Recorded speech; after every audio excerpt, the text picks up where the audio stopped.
छात्रों, आज हम पुनः रीतिकाल के रीति मुक्त धारा के अर्थात स्वच्छंद काव्यधारा के प्रतिनिधि कवि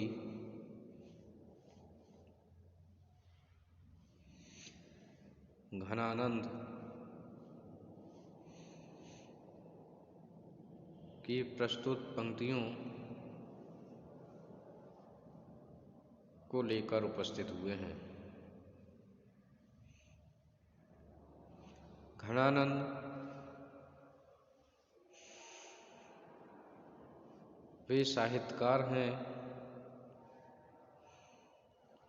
जिनमें प्रेम की पीड़ा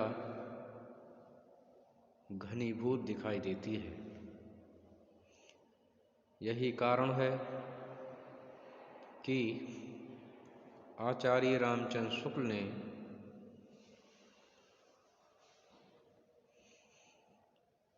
घनानंद को प्रेम की पीर का कवि कहा है।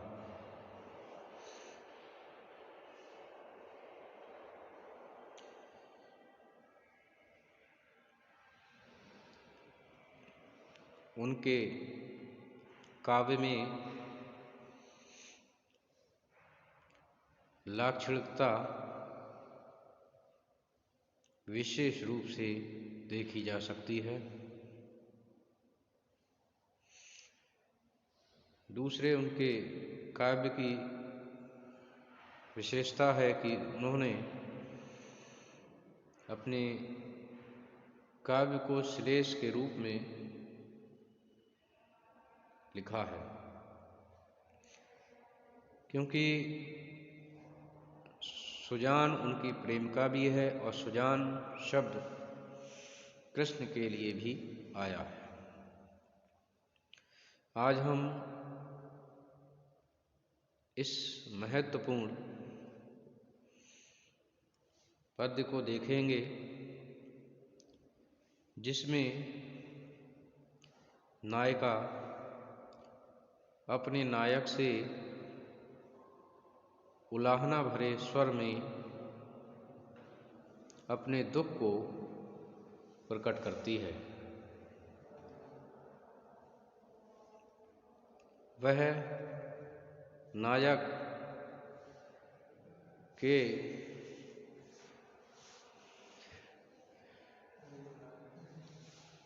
उस संयोगकालीन अवस्था को याद दिलाना चाहती है जिसमें उसने नायिका से सुखद बातें कही थी, परंतु अब वह उससे किनारा करना चाहता है। तो देखते हैं छात्रों इन काव्य पंक्तियों के लिए। भय अति निठुर मिटै पहचान डारी, और बाही दुख हमें जग लागी हाय हाय है। तुम सो निपट निर्दयी गई भूल सुध, हमें सूल सोलन सो क्यों हूँ न भुलाए है। और मीठे मीठे बोल बोल ठगी पहले तो सब, अब जिए मारत कहो दो कौन न्याय है। सुनी है कि नाही ये प्रगट कहावन जो, काहू कल पाए हैं सु कैसे कल पाए। कि भय अति निठुर मिटै पहचान डारी। अपने नायक से नायिका कहती है कि भय अति निठुर, टिठुर माने निष्ठुर, कि अब आप बहुत ही निष्ठुर हो गए हैं, यानी कठोर हो गए हैं। मिटै पहचान डारी, और पहचान को मिटा दिया है मेरी अपने हृदय से, अर्थात मुझे अब आप याद नहीं करते हैं। बाही दुख हमें जाकी लागी हाय हाय है। और नायिका कहती है कि इसी दुख के कारण मुझे हाय हाय की रट लगी हुई है। नायिका कहती है कि तुम बहुत ही अब निर्मम हो गए हो, तुमने मुझे अपने हृदय से मिटा दिया है, ऐसा प्रतीत होता है। परंतु नायिका अपने नायक को नहीं भूल पाई है। तुम सो निपट निर्दयी गई भूल सुध, हमें सूल सेलन सु क्यों हूँ न भुलाए है। कि तुम सो निपट निर्दयी गई भूल सुध, कि तुम निपट निर्दयी अर्थात निर्मम हो गए हो, दया से रहित हो गए हो, गई भूल सुध और मेरी सुधि को भूल गए हो, मेरे लिए तुमने भुला दिया है। हमें सूल सेलन सो क्यों हूँ न भुलाए हैं।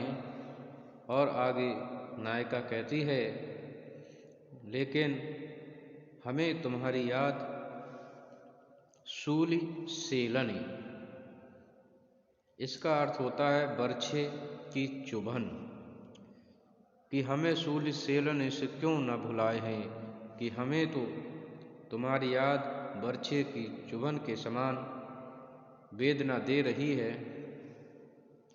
क्यों हूँ न भुलाए हैं, कि किस प्रकार हम तुम्हें भुला पाएं, अर्थात किसी भी प्रकार से तुम्हें हम भुला नहीं पाते हैं। आगे कहा है कि मीठे मीठे बोल बोल ठगी पहले तो तब, अब जिए मारत कहों धो कौन न्याय है।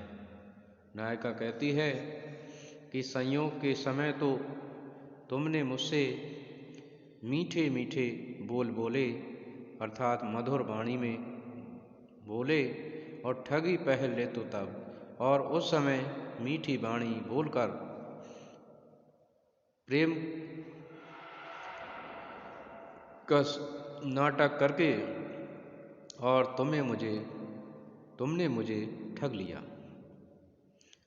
अब जिए मारत कहों धो कौन न्याय है, परंतु अब जो है तुम अपनी बात से मुकर रहे हो।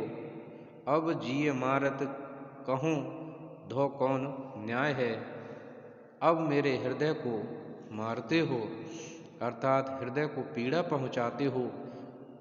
कहो कौन धो कौन न्याय है, कि ये बताइए कि ये कौन सा तुम्हारा न्याय है कि पहले तो मीठी मीठी बातें बोलकर प्रेम का स्वांग रचा और अब मुझसे किनारा करना चाहते हो। तो भला ये कौन सा न्याय है, अर्थात ये तो अन्यायपूर्ण आचरण है। सुनी है कि नाही ये प्रगट कहावनी तू, काहू कल पाए हैं सु कैसे कल पाए हैं।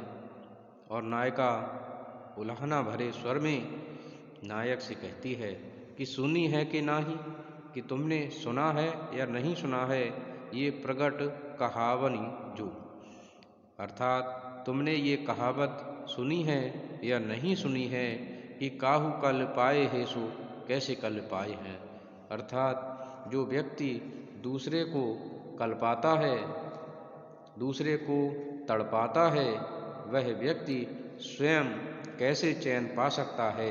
ये कहावत तुमने सुनी है या नहीं सुनी है, अर्थात ये समझाने का प्रयास करती है कि जो व्यक्ति किसी दूसरे व्यक्ति को तड़पाता है, वह व्यक्ति स्वयं भी कभी सुख से नहीं रह पाता। इन काव्य पंक्तियों में आलंकारिक भाषा का प्रयोग कवि ने किया है। हाय हाय में भीप्सा अलंकार है, कैसे कल पाए निपट हृदय में अनुप्रास अलंकार है। मीठे मीठे में पुनरोक्ति प्रकाश अलंकार है और कल्पाए तथा कल्पाए में यमक अलंकार देखने को मिलता है। इसी प्रकार से कहाँ का न्याय और काहू कल पाए सु कैसे कल पाए हैं, ये काव्य पंक्तियाँ लोकोक्तियों के सुंदर योग से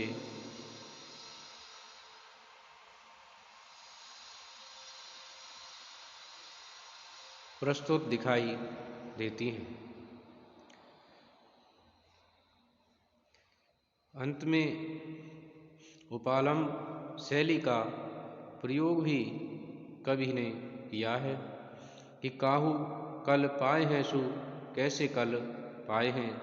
ये उपालम्ब शैली है जिसमें उलाहना भरे स्वर में नायिका नायक को समझाने का प्रयास करती है।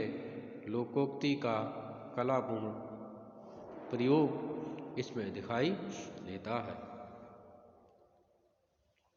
कवि ने